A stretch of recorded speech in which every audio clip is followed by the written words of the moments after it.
All right, we started the recording. This is Steve Wiedemann on the call with Neil Patel and Carolyn. We're going to be just kind of catching up with Neil and see what he's been doing in the SEO industry here for a while. I guess you started doing something with Crazy Egg and Kissmetrics. You want to give us some background on that? Sure. So yeah, I've done quite a few startups. My two current startups, and I mainly spend all my time actually on Kissmetrics. But my previous one before that started out with Crazy Egg, where we created an analytics company is more visual, and it helps you understand how people engage with your website. And the concept actually came out from us doing consulting for a lot of other brands, and we realized that we were showing them data in Google Analytics and other things like that, and they didn't understand how people were interacting with their website. Right. In other words, numbers aren't enough, right? That's correct, right? Some people are visual. I just And came the up with a second new one, tagline. Visualize your visitors, numbers aren't enough. there you go. And the second one is Kissmetrics, in which we felt that everyone's looking at Google Analytics, Omniture, and they're looking at their traffic numbers go up, but just because you have more visitors doesn't mean you make more money. So we focus on helping you boost your lifetime value per customer. So we track people, we help you track things like lifetime value of customer, churn. So all the metrics, marketing attribution, conversion rate, so forth, so on, to help you maximize your revenue from your website versus, instead of looking at your page views and visitors, we focus on revenue on profit. Fantastic. So it's more of a backwards approach of making sure that we're thinking about ROI, not just about traffic and, hey, I got 1,000 hits to my website. Who cares? How much revenue did it actually drive for you?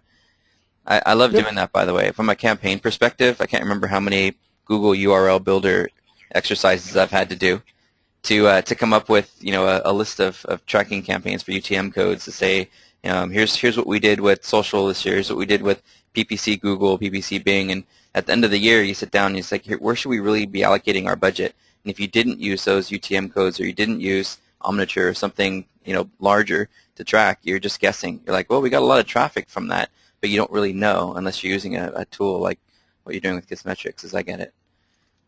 Is that right? That's right. So yeah, it's just our overall goal is just to help businesses focus on making more money. That's great. All right, so here's the Q&A. Ready? So we at that training guide are huge fans of QuickSprout. We're up to about 500 members now, and I've noticed an increase of the volume of posts that you've been writing. Well, a lot of the readers have been asking, where do you find the time to put such elaborate posts together while still maintaining your roles, with your business and, of course, having family and friends and so forth? How do you do it? I mean, those posts are insane. Flying. So when I fly, right, I fly a lot. Okay. I think this month so far, Hawaii, San Francisco. They were supposed to be Mexico. I canceled that to work. I actually just, my buddy pinged me like 30 minutes if I may have to fly to New York tomorrow. Then I have to go to Dallas. I have to go to San Francisco 2 more times this month. And I'll probably do Orange County as well, or LA. That's fantastic. Is that speaking or is that consulting? It's just mainly dealing with customers and clients all over the U.S. for Kissmetrics. That's fantastic. Some of it's speaking, but most of it is meetings. Got it. By the way, I hear some typing. Is that you or is that Carolyn? I'm not me. Oh, okay. How weird. There's all these strange background noises today. I swear I'm losing it on GoToMeeting. So yeah, when I'm an SEO too, like you, I'm really engulfed in my clients and making sure everything that I'm doing with them is working, that I don't get time to write. In fact, I have a folder on my desktop called Blogs to Write, and there's about 12 of them in there right now, and I've got 3 of them ready, but the other, and I just haven't had a chance to put them together. So when I see you doing a post, I'm just like, God, I wish I were you. I wish I had the time to sit there and write something so elaborate. So now I figured it out. It's because you've got to travel and you've got the time while you're sitting on a plane, as opposed to just gonking out the way I would. You're using that time, to write some killer content. Loving it, by the way. It's awesome. I don't do too much writing. I only write pretty much these days. I used to write a lot more like a few months ago when I had more time. But I only write on average 2 blog posts a week. So. Mm-hmm. 2 very amazing blog posts a week. I mean, look at the amount of detail, the bullets. It's just insane. I read one that you did a couple weeks ago, and I don't remember which post it was, but it was just so detailed and granular with screenshots and everything. It was great. So, funny enough, I was in San Francisco. I got back. So Tuesday night, I arrived in San Francisco, or Tuesday afternoon. At Tuesday night, I was sitting at my sister's house. She's married to my business partner, but I was like sleeping in the bedroom. And at 12 o'clock, I was just doing research on Omniture, and the idea of the post came to me. So between like 12 something, probably 12:30, and 2 o'clock, so an hour and a half, I finished the whole post that night. That's amazing. So I remember using Omniture back in the day. I think we were using the bid optimization platform as well as Site Catalyst, if I recall. Search Center and Catalyst, I think. Yeah, it was a fun experience. Lots of data. They're real easy to install, too. Creating your own campaigns was weird, though, because you'd create them through the UI as opposed to creating with specific tracking URLs, which I thought was different. But yeah, very cool. Next, what's your vision for QuickSprout in 2013? Is this you're just trying to build QuickSprout as sort of your voice and to build the brand to get consulting clients? What's your vision? Yeah, it's actually just a fun project more than anything. Nice. I don't care if I make money from it. Okay. But yeah, more than anything else, I just enjoy writing, right? And traffic's growing a lot. I think the last 30 days I had like around 196,000 visitors, so it's growing. No way. That's insane. And I think I can get it to like 250, 300. In the next month or two, I'm releasing a new guide. So my overall goal is just to write more content, educate. Okay. And I just finished up. It's like 42,000 words. It's called like the Advanced Guide to SEO. Nice. So I took the concept from SEMrush, did the beginner's guide, and I finished a whole advanced version. I didn't talk about any beginner stuff, it's just pure advanced SEO stuff. Is that going to be a free guide, or are you charging for that? No, just free. I'll put it somewhere on the site. The hardest part that I have right now is getting someone to design it and make it look all pretty like a guide. Oh, I've got like 7 people I can refer over to you. One of them is he's just a genius, and I'm sure he'd do it like dirt cheap. Just after the call, I'll give you their contact info and you can reach out. That's great. Perfect. Yeah, I've been wanting to work on my next version of SEO in a day for a while. I remember I took a day and I built a WordPress site. Did some basic keyword research, developed some pretty killer content, and did some very, very simple basic link building and profile building exercises, and stepped away basically for about 4 months, and then of course at that point the traffic started coming in, and it was a great example of how you can literally get everything going, the basic stuff going in about a day. But one day, maybe next year, I'll revisit that and get to it. My little SEO Steve site, by the way, would be the counterpart of this, but except I've got maybe 3 followers as opposed to 193,000 visitors. But mine, I took all my content and moved it over to the training guide, aside from the humorous little videos that we were doing on some of those video product tools that you can create. So you might get a good chuckle out of them. There's like 3 left on there. It's kind of funny. So number 3, if a novice SEO professional wanted to walk in your footprints, where should they start, considering colleges rarely teach search engine marketing? And I think I answered my own question because you said you're coming out with an advanced SEO guide, right? I was about to actually say, I'm like, you can start with an advanced guide. Yeah.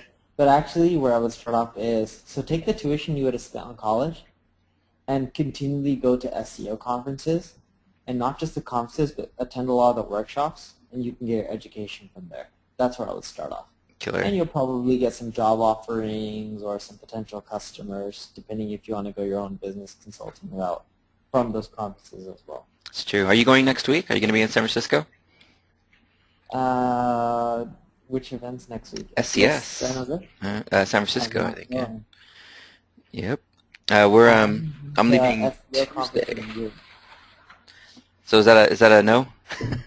Yeah, that's a no. I haven't been to SEO conference in years, like 2-3 years. Yeah, it's been a while since I've been. Yeah, when I got invited, I said how can I say no? So I'm gonna head out there for a couple of days and synergize a little bit. Hit the peer party Tuesday night, see who shows up, and that'll be the gig. So workshops and seminars, awesome, and it's really good feedback, especially because I get a lot of questions like, where should I start? And I'm like, that's a great question. So, all right, many business owners who decide to dedicate themselves to SEO as a core of their marketing believe that the new SEO requires spending thousands of dollars on public relation firms to get featured in news and magazines, or converting to TV to massively increase brand name searches. Do you believe this is true, or can a newcomer online pass major brands for core keyword terms with traditional on-page and link building tactics? They can. I think a newcomer can, and I've seen it as well. Like I know quite a few people who have websites, aren't big brands, but they're ranking for really competitive key terms. And you have to do a mixture. So you're using some of the old school tactics, but you have to spend money on PR, press, social media, as well as SEO, right? Because now you have to encompass everything to rank well versus just saying, all right, I'm going to do on-page SEO and link building. It's really tough to rank for core competitive keywords with just those one thing. Like you have to do more than that, which is where the PR and the blogger outreach and stuff like that comes into hand. So it is true though that we definitely need PR and news and so forth to really see a difference. If you're a new website, hey, I'm about to come online. I'd like to rank in the top of the search results for diamond rings, but I don't really have a budget. You kind of have to put some time and energy and start pitching to PR companies. I guess you can get into Vocus and Haro and listen to requests from editors that need content as a way to start with PR, I suppose, without spending money. Yep. Exactly. That's kind of sad for the little guy, though. I kind of feel bad for him. Without PR, it's going to be really tough. Hey, so who are your 5 favorite SEO gurus? For me, I could tell you the top 3 for me when I was growing up in SEO. We're always, Bruce Clay, Aaron Wall, Eric Ward, and I'd say at the top, Danny Sullivan. Who would you consider to be your top 5 favorite SEO gurus for people who kind of want to follow someone online who's really good at SEO? That's tough. There's a lot of good people out there. I know. I know Aaron Wall's one of my favorites for sure. You also have Greg Bozer, who's also really good. Rand Fishkin's pretty good as well. He has some awesome content knowledge as well, right? The ultimate white hat. Yeah, Rand Fishkin, the ultimate white hat. Yeah, not so. The part I really like Rand's skill set is on-page SEO, right? More than link building, but he's really good at on-page SEO. Same thing with the Distilled guys, right? If you look at them, those guys are rock stars at on-page SEO. That's true. Yeah, with Rand, as long as you can handle his quadrants, you'll be okay. Yeah, he's very numbers and algorithmic. And that's how he came up with Moz Rank and Moz Trust and so forth. That whole team. Yeah, awesome. That's correct, right? And it's worked out really well for him. Another one, although he's not an SEO, is looking at Matt Cutts, because he does give a lot of valuable information, and you can learn quite a bit from that. I figured he was like the Ryan Seacrest of Google. That give the community something to calm them down, who's just a liaison, a voice of the company that you can talk to, instead of being irate and cursing Google every day. Let's throw Matt Cutts out there and have them back off of us, and they can ask Matt in the Webmaster Tools group back in the day. Now he's an integrated part of the SEO community, which is interesting to see how that happened. Yeah. Another good guy that knows a lot of stuff is Wolf Howell, Michael Gray. So he knows quite a bit as well. Awesome. So there's a few guys that I definitely look up to, and there's probably another list of 20 or 30 that I'm not mentioning that I should. Yep. So I keep a tab on my browser for Feedly. I have a Feedly extension, Feedly, and I tend to try to follow all the different blogs around SEO when I have time every day. Let's see if I can pull my Feedly up on my screen here. Yeah. So this gives me kind of the day in search, right? And so I can kind of see what's going on right now in real time, like all the different SEO blogs. And this has been huge for me because I get in and I'll drink my coffee and I'll kind of see what's going on, the Bruce Clay blog, the Bing blog, and Michael Martinez's blog. I kind of stopped watching Wolf Howell at one point because he was, I don't know, he was a little patronizing. He kind of got mean at Matt a few times. I'm like, nah, it's not cool. So, but for the most part, it's really just what's going on right now in search, and I don't know. Cool. What's the next one? So what are the absolute best online tools for researching and or managing an SEO and PPC campaign? I mean, we already know how we're going to measure it, right? Crazy Egg and Kissmetrics, but what do you consider to be the best tools for somebody who's in charge of SEO and PPC for a company? So PPC, I'm probably the wrong person to ask because I'm not the foremost expert on PPC. And I don't want to blow smoke in telling you what to do to manage your campaigns. But for SEO, you can use a wide variety of tools, right? SEO Moz has their own tool set. I also look at SpyFu a lot of times to try to figure out, which competitors are looking at what. Have you noticed a difference in SpyFu and SEMrush? Because I switched to SEMrush a while back when I started to feel like the data was a little bit better. Exactly, and that was actually going to be my next one. I use SEMrush as well quite a bit. Awesome. So I think I even have is it a paid subscription to SEMrush? I believe I do. I don't know. I got grandfathered in. You're gonna laugh at my SEMrush. I actually told them when they tried to up my price that there's just no way I'm gonna do it, and so I got on this light recurring thing that they don't even offer anymore, and it's a whopping $19 a month for like all you can eat now, which is kind of funny.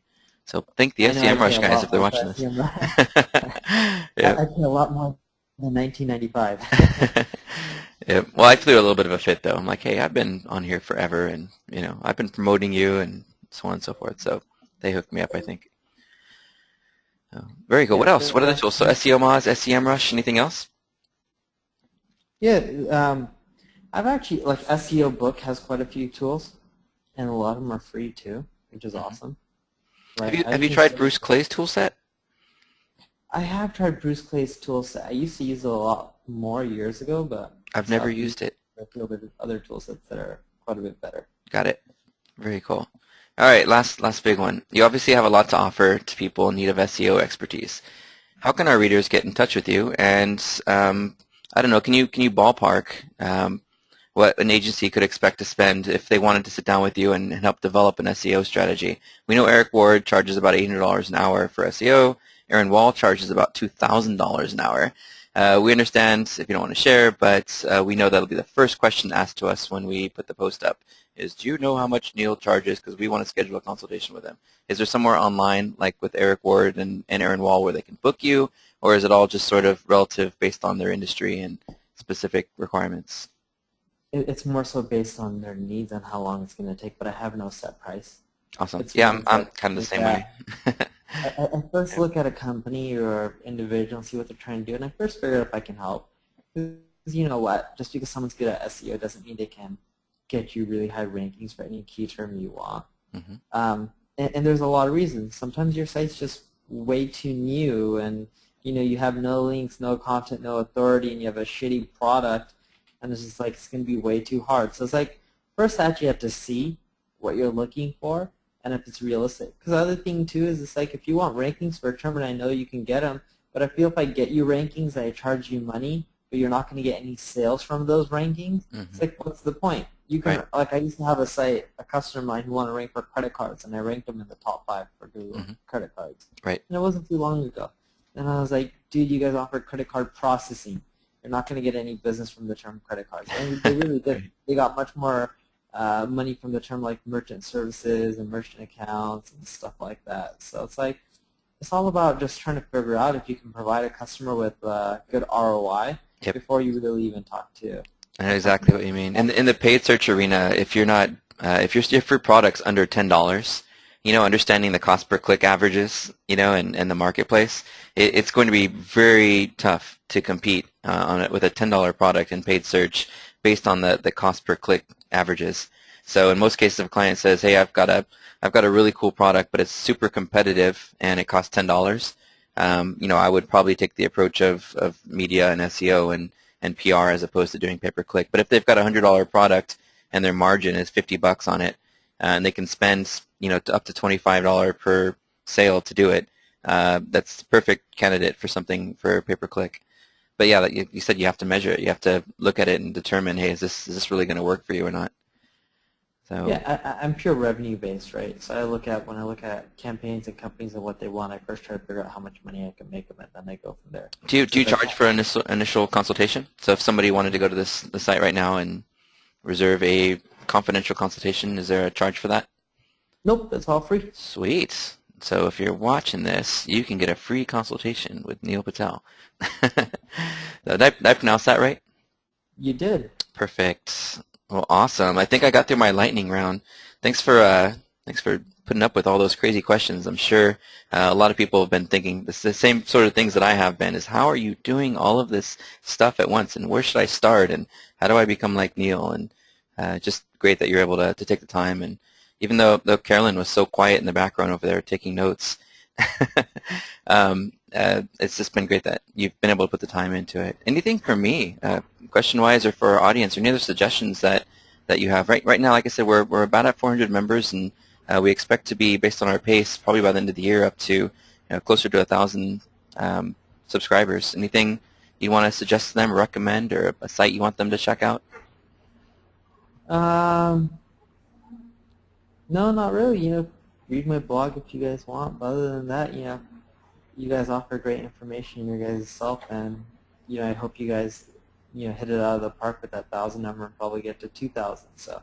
We'll see. We'll see. My hope is to get more time with my family next year, and if all goes well, this membership site will take off, and I'll be able to dedicate my time to working with geniuses like you to help produce great content for people that really need help with their search. And at the end of the day, they read a post, they learn how to do something, and if they still decide, even though I know how to do it, I'd rather not, they can reach out to to people like you to guide them to the right resources that can help them get it done without having to figure it out themselves. So, Cool. Well, thank you so much again for being available. I'm going to go ahead and kill the audio, and then we'll chat for a few minutes offline.